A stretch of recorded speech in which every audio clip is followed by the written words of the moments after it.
Greetings. Welcome to the Dr. J Vlog series. It's Saturday, February 8th, 2025. And on Saturdays, we consider sports and humor. And for today, I'd like to look into the issue of work streaks, consecutive games played streaks in the context of sports. But you can also think of it in terms of just showing up for work or showing up for school on a regular basis or daily basis. For example, when I was in elementary school, we'd receive certain accolades at the end of each year, and one of them was for perfect attendance if you ever missed a day of school. I remember receiving the perfect attendance certificates on a few occasions, not every single year, but I proudly kept those certificates for the longest time while I was growing up. Perhaps you did as well. And over the years, of course, since I've moved and gotten much older, and those certificates have been lost in the moves and the sands of time. I'm reminded of Roy Batty's comments towards the end of the original Blade Runner, right? Do you remember the famous quote where he says, "I've seen things you people wouldn't believe. Attack ships on fire off the shoulder of Orion. I watched sea beams glitter in the dark near the Tannhauser Gate. All those moments will be lost in time, like tears in rain. Time to die." Seriously, though, we often do lose the precious mementos like the certificates and the trophies or the other awards that we once proudly displayed on our dressers or on our walls growing up, childhood bedrooms. But hopefully we still have the memories. And for yours truly, I've always admired streaks of every kind, but especially in sports. So let me change the view here so you can look at something besides just myself. I like that particular view. Anyway, my all-time favorite sports streaks include the following. So the one I vividly remember was Cal Ripken's breaking Lou Gehrig's record for consecutive Major League Baseball games played. This happened back in 1995, September. I raced home, actually, to watch the game on television. Remember television?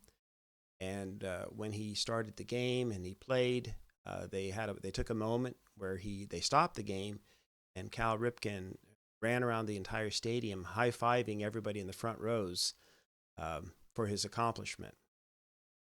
Anyway, at the end of the day, or at the end of not at the end of his career, but at the end of his streak, Cal Ripken Jr. ended up playing 2,632 consecutive Major League Baseball games over more than 16 years.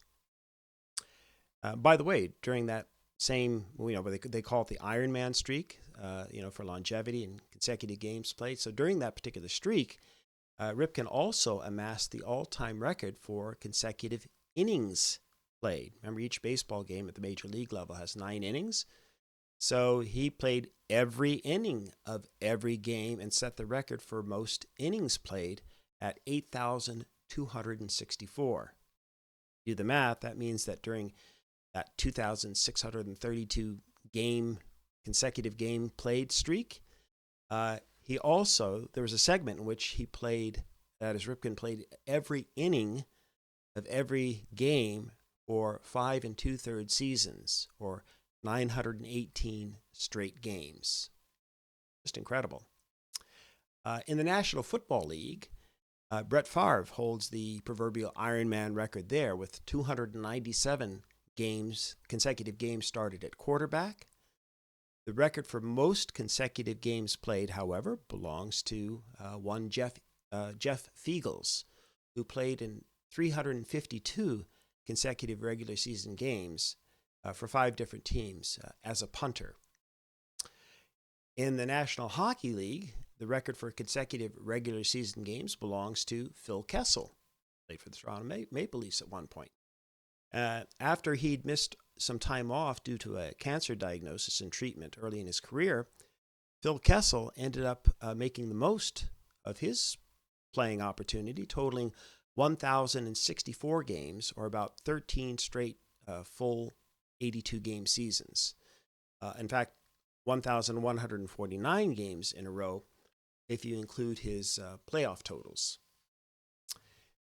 AC Green holds the basketball record in the NBA with 1,192 consecutive games played. That includes the fact that he never missed a game for 14 straight seasons, after missing 3 games early on in his career at the start of his second season in the NBA.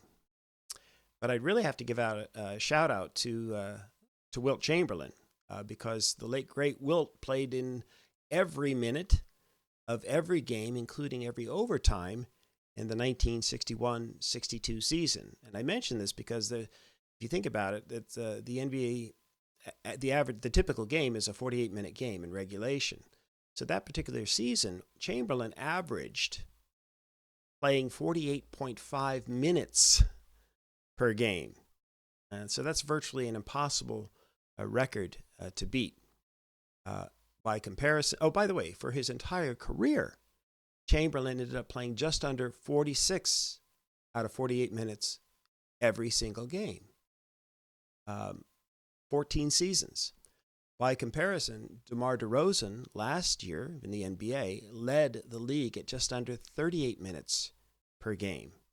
And in fact, no one's averaged more than 40 minutes per game in over a decade, since Monte Ellis averaged 40.3 minutes per game during over 80 games during the 2010-11 season. And there are other Ironman streaks worth noting. There's Jeff Gordon's 797. That's almost 800 consecutive NASCAR starts in automobile racing. Or A.N. Cook's 159 test cricket matches in a row. But bringing the streak issue back down to earth, one of my favorite streaks, again, it's also sports related, is that of the retired NBA official Dick Bavetta.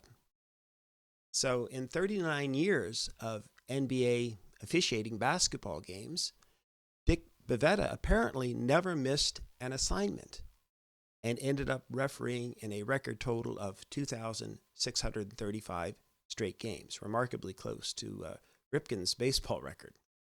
I find that an interesting coincidence.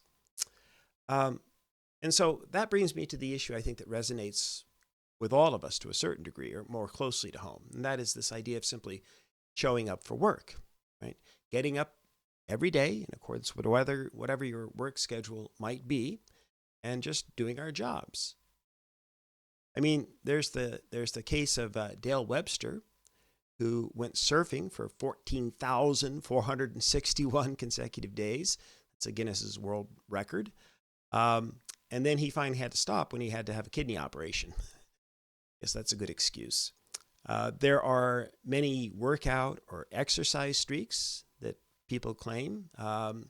There's the case of an article that just came out last month about a fellow by the name of Gary Bartlett, who reached 50 years of service with the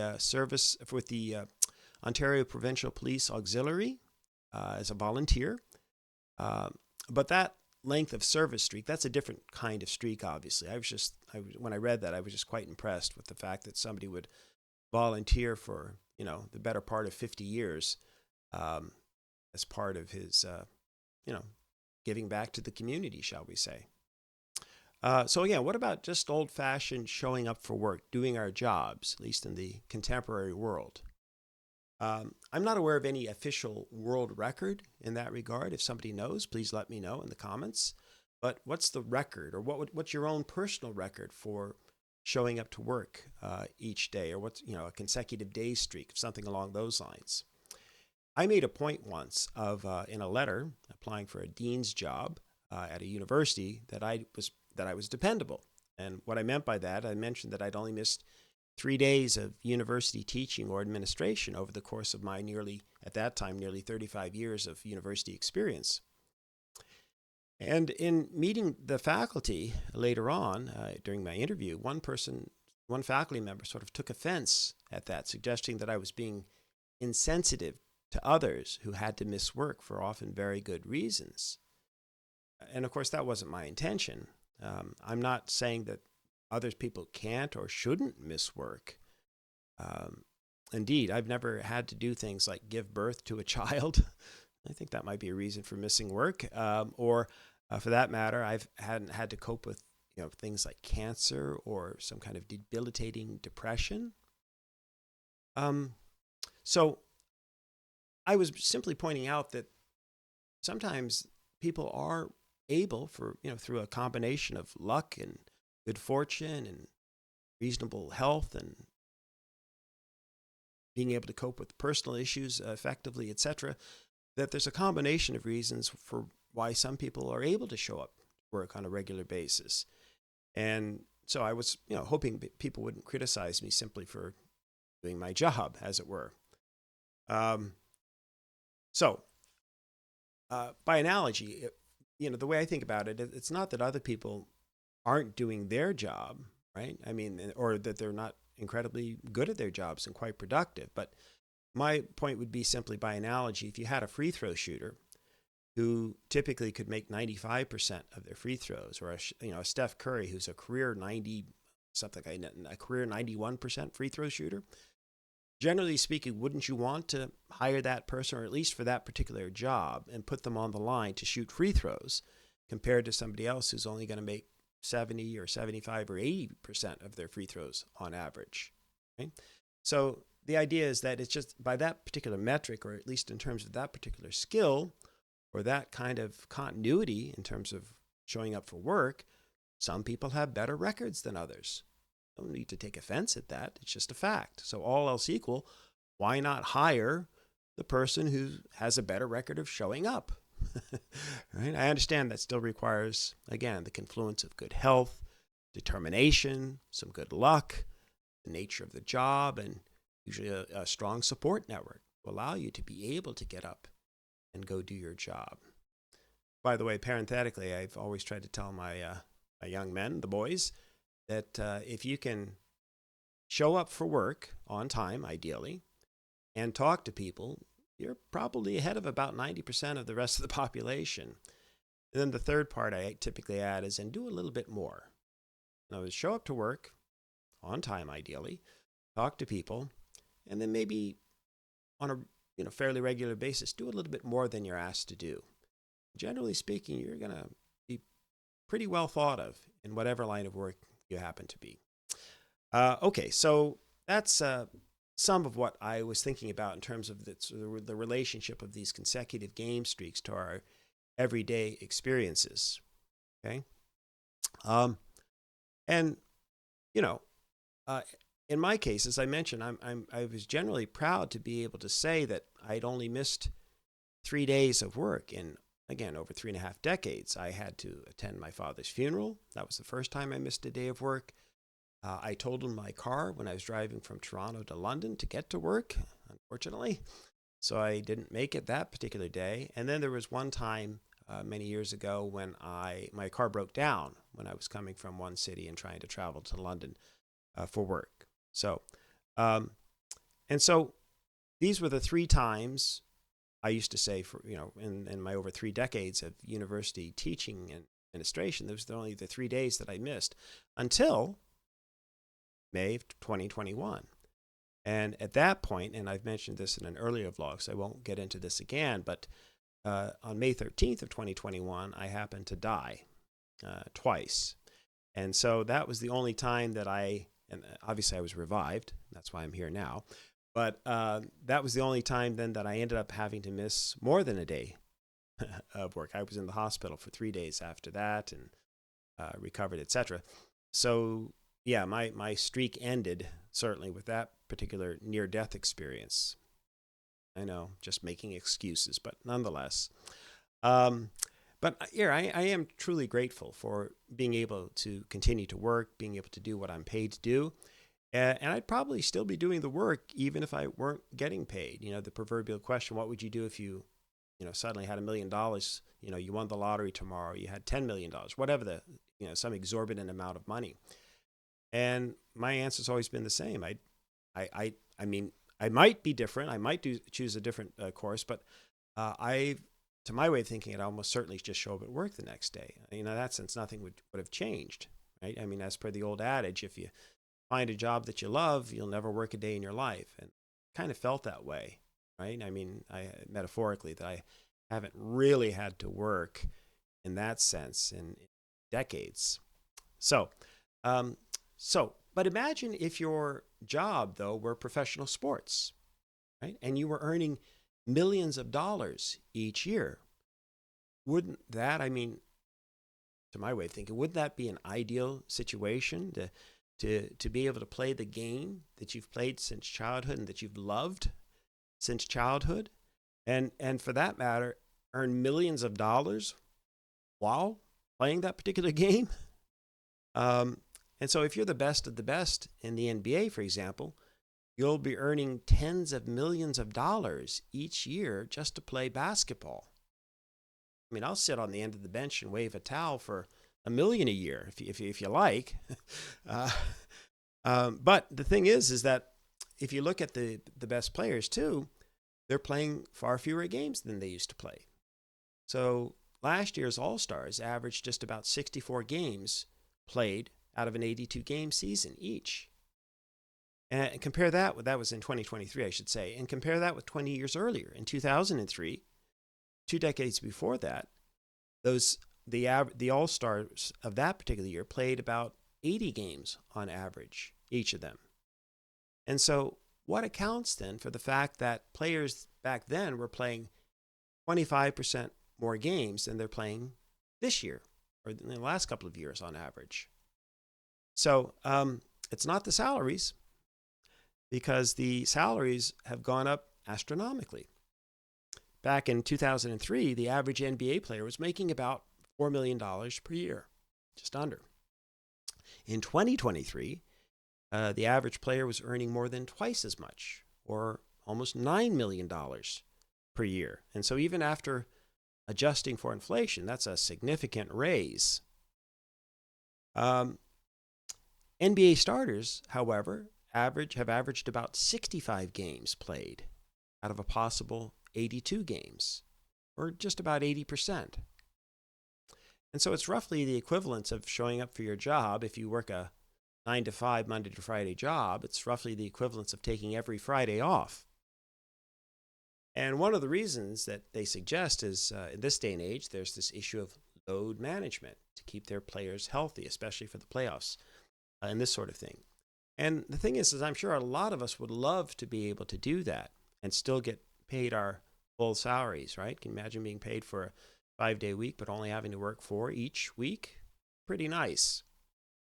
But we don't get to typically, or most of us don't get to take load management days.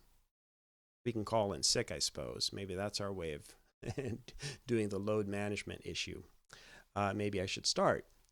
I know that students probably wouldn't complain, at least at the university level, right? Imagine if you had to teach a 3-hour class for, say, 15 weeks, then that would be the equivalence of skipping or taking a load management, every 5th week. So, taking week 3 off, week 8 off, and week 13 off out of your 15-week class.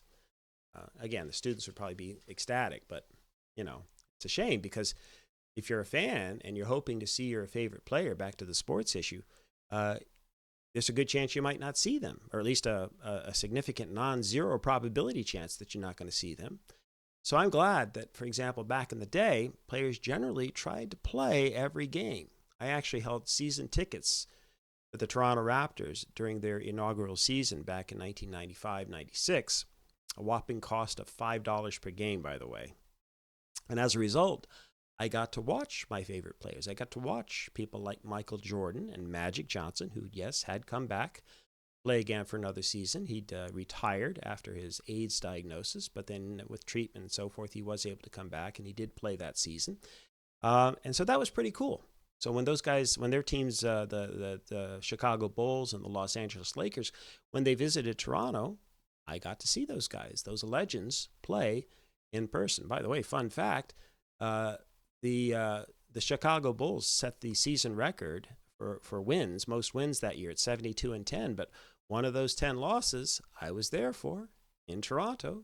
Remarkably, they did lose to the Toronto Raptors, who were terrible. I think Toronto only won 20 games by comparison, and yet, Chicago at 72-10, one of their losses was to the lowly Toronto Raptors. In today's NBA, I'd be spending almost $100 on average per game And unfortunately, there's again a certain probability, a higher percentage chance that I wouldn't even be able to see my favorite player. They did happen to come to Toronto.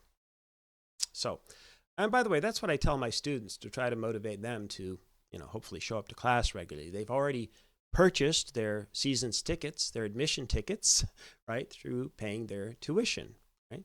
And so I say, why not come to the show? You've already bought the tickets. And of course, well, if it's a crappy show, then you might not be so motivated to come, right? And so I try to avoid delivering garbage or doing a crappy job teaching. Or stated another way, they've paid their tuition, and I'm being paid well to teach.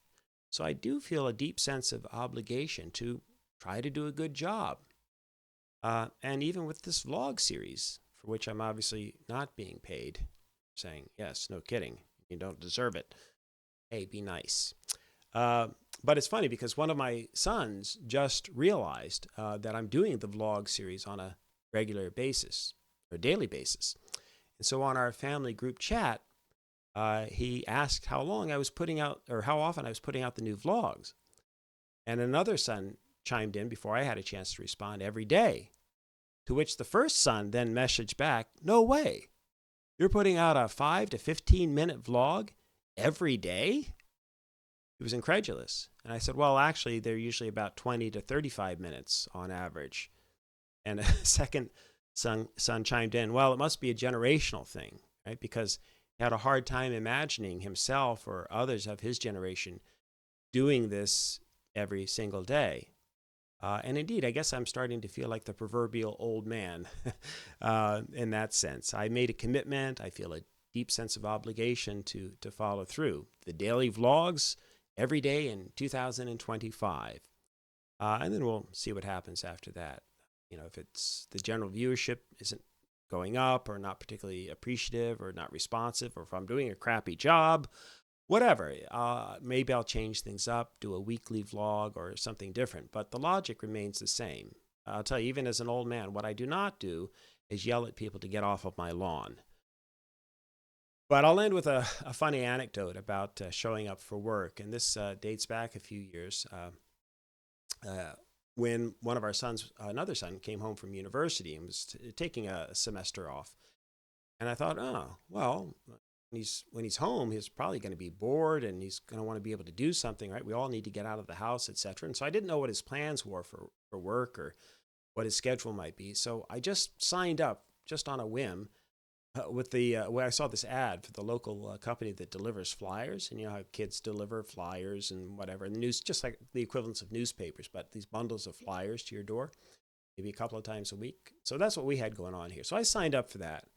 And I asked the son when he got home, I said, hey, I signed up for this little job. It's just a couple of times a week. If you want to do that, make a little bit of extra money as maybe while you're looking for other work or whatever it is that you want to do. He said, oh, I don't want to deliver flyers. I thought, So I felt kind of bad about that. I felt bad for him. I should have asked him first, so that was my bad. But then I also felt bad for the company because I'd signed up to deliver flyers. By the way, this also happened to coincide with my first year as Associate Academic Dean at my university. So I was starting my new job as the Associate Academic Dean, but I also felt this deep sense of obligation that I should deliver the flyers because I signed up for the job. My son didn't want to do it. So that's what I did. I was the Associate Academic Dean, my newly minted job, my new status, moving up the ranks in the university. But then on Wednesdays and on the weekend, twice a week, I had to deliver flyers to all my neighbors. And the thing about delivering flyers is that they give you, all these bundles of different flyers, and then you have to sort them into stacks and then pull them all together and then deliver them. And that's what I did. But I figured out it took a lot longer just to pull all the flyers together, to get them in order, and then deliver them to, 60 or 80 houses, however many houses it was. But the really tedious part was putting the flyers together. Anyway, I did the math on it, and it turns out I was making less than $5 an hour to deliver flyers. But I did it. And I I tried to do a good job, right? I knew about the risks associated with delivering flyers. So I made sure that my flyers were delivered, they were neatly ordered, that they were safe and secure, that they wouldn't blow away in the wind if it were a windy day. I made sure I put them in the little plastic bags if it was a rainy day. I wanted to do a good job of delivering flyers. So when you got a job to do, you got to do it well, as McCartney used to sing. Anyway, and then after a couple of months, I felt, okay, I've done this long enough. So I gave them notification. I was going to just deliver flyers for the rest of the year, but I did it for at least a couple of months, maybe 3 months in total. And I wasn't really getting paid a lot. All right, so that's it for today. I hope you've enjoyed this little this little jog down memory lane, and thinking about consecutive games played streaks, or thinking about consecutive, any streaks that you have in your life, anything that you've accomplished.